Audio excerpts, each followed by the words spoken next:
সদরঘাটে যে বাদামতলী বাজার আছে, গত পরশু প্রথম আলোতে রিপোর্ট হয়েছে প্রত্যেকটি ফলের ট্রাকে 2000 করে টাকা নেওয়া হয়ে থাকে। এই টাকা ওই সদরঘাটের যে সংশ্লিষ্ট থানা যুবদলের সভাপতি, তার তত্ত্বাবধানে প্রত্যেকটি ট্রাক থেকে 2000 টাকা নেওয়া হয়ে থাকে। জন্য দাঁড়িয়েছি। ঢাকাবাসী আজকে আপনারা তীব্র লোডশেডিং এবং গ্যাস সংকটের মুখোমুখি হচ্ছে। আজকে গ্যাসের সংকটের কারণে পরিবহন খাত, নিত্যদ্রব্য মূল্যের দাম থেকে শুরু করে প্রত্যেকটি সেক্টরের প্রভাব পড়তে শুরু করেছে। আপনারা আগে যেই সিএনজিতে 200 টাকা ভাড়া দিয়ে যাতায়াত করতেন, সেই সিএনজি ভাড়া আজকে 300 থেকে 350 টাকা হয়ে গিয়েছে। আজকে বিদ্যুৎ ও জ্বালানি প্রতিমন্ত্রী এই সংকট কবে সমাধান হবে সেই বিষয়ে এখন পর্যন্ত কোনো সুনির্দিষ্ট বক্তব্য দিতে পারেননি।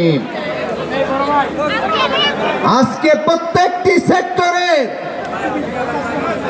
যে চুরি এবং ডাকাতি হয়, তার সুশীল ভাষা হচ্ছে সিন্ডিকেট। সদরঘাটে যে বাদামতলী বাজার আছে, গত পরশু প্রথম আলোতে রিপোর্ট হয়েছে প্রত্যেকটি ফলের ট্রাকে 2000 করে টাকা নেওয়া হয়ে থাকে। এই টাকা ওই সদরঘাটের যে সংশ্লিষ্ট থানা যুবদলের সভাপতি, তার তত্ত্বাবধানে প্রত্যেকটি ট্রাক থেকে 2000 টাকা নেওয়া হয়ে থাকে। অথচ সরকারি খরচ ইজারা বাবদ মাত্র 100 টাকা।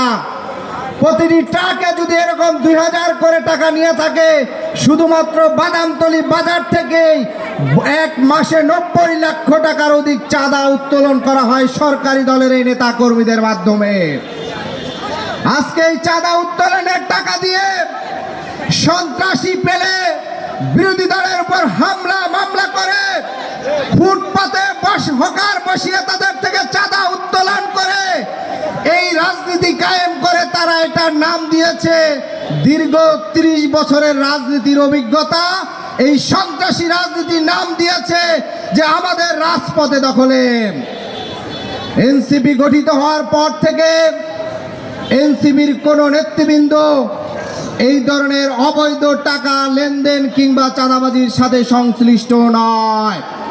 আমরা সেই পুরনো আওয়ামী লীগ বিএনপির স্থানীয়ভাবে চাঁদা উত্তোলন করে, সিন্ডিকেট করে, জনগণের পকেট কেটে, জনগণের প্রত্যেকটি সেবা থেকে টাকা নিয়ে রাজনৈতিক দল চালিয়ে সন্ত্রাসী কার্যক্রম করার সেই রাজনীতির বিলুপ্ত চাই।